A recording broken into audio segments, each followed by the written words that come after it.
Votre grand journal du soir se poursuit, Nathalie Lévy. Demain s'ouvre en appel le procès du cardinal Barbarin à Lyon. Il a été reconnu coupable en première instance de non-dénonciation d'agression sexuelle. Le cardinal conteste. Vous recevez, Nathalie, ce soir Pierre-Emmanuel Germain-Til de l'association La Parole Libérée. Il sera demain à l'audience sur le banc des parties civiles. Bonsoir Pierre-Emmanuel Germain-Til. Bonsoir. Merci d'être ce soir avec nous sur Europe 1. Vous êtes l'une des victimes du père Bernard Prénat, comme plusieurs dizaines de jeunes scouts de sa paroisse. C'est l'un des fondateurs de cette association La Parole Libérée. Comment abordez-vous demain ce nouveau procès du cardinal Barbarin ?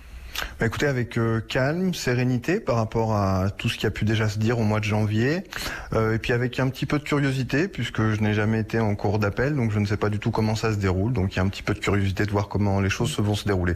Il y a ce nouveau témoignage donc, qui a été porté à votre association, La Parole Libérée, nouveau témoignage qui vient fragiliser encore la défense du cardinal Barbarin. Pourquoi cet ex-prêtre du diocèse de Lyon n'a-t-il pas parlé avant, et encore moins la justice, mais à votre association ?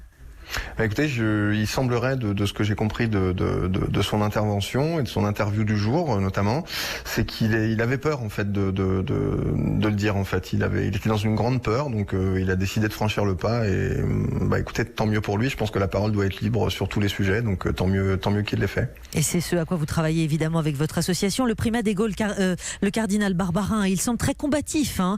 Sa défense dément en bloc à la fois sur ce témoignage et de toute façon dément en bloc puisqu'il avait fait appel de la décision du mois de mars dernier. Vous craignez que les débats s'orientent sur la prescription des faits, sur la façon dont le délit de non-dénonciation s'inscrit dans le temps ? Non, je crains pas grand-chose, à vrai dire. Moi, je vais reprendre une date assez importante et que j'ai pu énumérer au procès au mois de janvier, à la suite d'une question de Madame le juge. C'est-à-dire qu'avec les nombreuses dates qui ont été annoncées par le cardinal, 2014, 2010, 2005, 2007, il y a eu plein de dates différentes. Moi, j'ai juste rebondi sur la date de 2010, où lui-même dit dans la conférence qu'il fait à la CEF en 2016, qu'en fait, il a reçu le père Prénat en 2010, que ce dernier lui a tout avoué, qu'il lui a avoué après ne pas avoir recommencé, sans lui donner de détails, et 3 ans après, il l'a promu doyen. Si le cardinal Barbarin en 2010 avait alerté la justice, j'aurais pu me reconstruire plus tôt, c'est-à-dire 6 années plus tôt, avant ma plainte, et toutes les victimes prescrites aujourd'hui, ou presque, pourraient avoir un procès au civil contre leur agresseur. Or, ce n'est pas le cas, ce qui fait que pour moi, j'estime que ne serait-ce que par rapport à cette date, le cardinal a fauté. Alors, qu'attendez-vous de ce nouveau procès ? Vous espérez donc une condamnation plus lourde, puisque vous nous faites état là, de ces dates qui sont effectivement bien plus proches de la date actuelle. Condamnation plus lourde, ça j'ai envie de dire c'est la justice qui décide, c'est elle qui a des barèmes.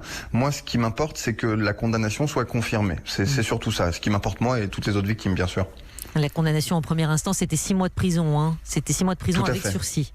Pour être tout à fait parce qu'aucun cas ne s'est manifesté depuis 91 ans. Le procès que vous attendez par-dessus tout, évidemment Pierre-Emmanuel Germain-Til, j'imagine que c'est celui du père Prénat, il devrait se tenir au civil début 2020, c'est confirmé désormais cette date du 13 au 17 janvier. Il est poursuivi lui pour agression sexuelle sur mineur, il a déjà été condamné en juillet, mais cette fois par le tribunal ecclésiastique. Il a été retiré de l'état clérical, l'homme n'est plus prêtre. Vous serez des 8 à 10 victimes présumées qui lui feront face ? Bien sûr.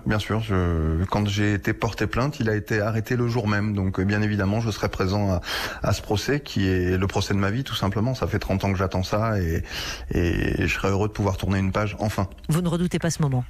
Absolument pas. Le cardinal Barbarin, il a été condamné en première instance. Pourtant, le pape François a refusé sa démission.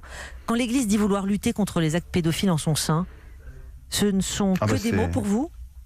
Oui, tout à fait. Et je vais rebondir sur des témoignages que j'ai reçus dans les conférences qu'on m'a demandé d'animer par le biais du directeur de cinéma suite à la sortie du film Grâce à Dieu. J'ai eu énormément de témoignages de catholiques qui venaient voir le film, qui venaient nous remercier pour ça, pour cette action, pour cette libération de la parole, et qui se sont dit choqués de cette décision du pape. Beaucoup de gens maintenant ont malheureusement perdu la foi dans cette institution. Ils essaient vraiment de se reconcentrer sur une foi qui est personnelle en fait. Grâce à Dieu, c'est beaucoup de témoignages que j'ai reçus pendant plusieurs semaines dans les différents cinémas dans lesquels je suis passé dans le Rhône.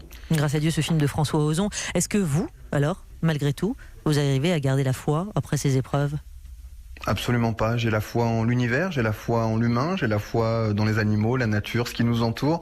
Après, la foi dans une institution, quelle qu'elle soit, non. Avec ce que j'ai subi, c'est très compliqué quand même. Aujourd'hui, vous, avec ce que vous avez traversé, ce que vous avez vécu, vous en voulez particulièrement, évidemment, à Prénat, le père Prénat, ex-père Prénat, à Barbarin, à l'église, au pape.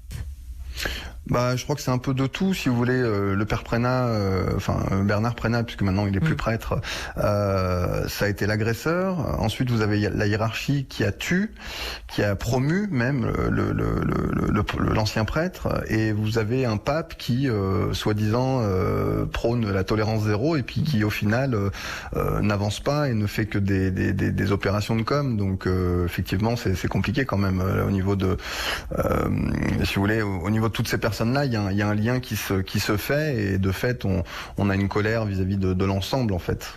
Merci beaucoup, en tout cas, Pierre-Emmanuel Germain-Thiel, avec cette audience demain importante, vous nous l'avez dit, pour vous, et ce rendez-vous encore plus important en janvier, du 13 au 17 janvier, le procès que vous attendez, celui de l'ex-père Bernard Prénat. Merci à vous. Merci à vous.